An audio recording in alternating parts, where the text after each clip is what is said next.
અમીરગઢ તાલુકાના ગંગાસાગર ગામ પાસે આવેલ ડેમમાં અમીરગઢ તાલુકાના ડેરી ગામનો યુવક મિત્રો સાથે ગંગાસાગર ગામે ફરવા ગયો હતો। તે દરમિયાન ડેમમાં મિત્રો સાથે નાહવા ગયેલા યુવક ડૂબી હોવાની માહિતી મળતા શોધખોળ હાથ ધરવામાં આવી હતી। ઘટના સ્થળ પર લોકોના ટોળા એકઠા થયા હતા, ત્યારે સ્થાનિક તરવૈયા અને પાલનપુર ફાયર બ્રિગેડની ટીમને જાણ કરવામાં આવી હતી। યુવક પાણીમાં ડૂબી ગરકાવ થઈ જતા શોધખોળ હાથ ધરવામાં આવી હતી। અમીરગઢ તાલુકાના ડેરી ગામના યુવક મિત્રો સાથે ગંગાસાગર ગામે ફરવા ગયેલ હતા।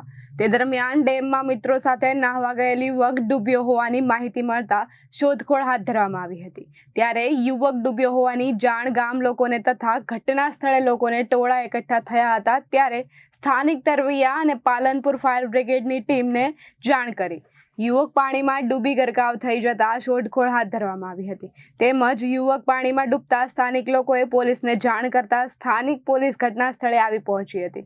ડૂબી ગયેલા યુવકને સ્થાનિક તરવૈયા અને ફાયર બ્રિગેડની ટીમ દ્વારા શોધખોળ હાથ ધરવામાં આવી હતી। ત્યારે મળતી માહિતી અનુસાર ડેરી ગામના યુવકો અને અન્ય મિત્રો સાથે ગંગાસાગર સાથે ફરવા ગયેલા હતા। તે દરમિયાન યુવક અને મિત્રો ડેમમાં નહાવા ગયા હતા। તે દરમિયાન યુવક ડૂબ્યો હોવાનું માલુમ પડ્યું છે। સ્થાનિક તરવૈયા અને પાલનપુર ફાયર બ્રિગેડની ટીમ દ્વારા ઘણી જહેમત બાદ યુવકની લાશને પાણીમાંથી બહાર નીકાળી હતી અને યુવકની લાશને વાલી વારસાને સુપ્રત કરવામાં આવી હતી। રિપોર્ટર ભરત પટેલ, અમીરગઢ, બનાસકાંઠા।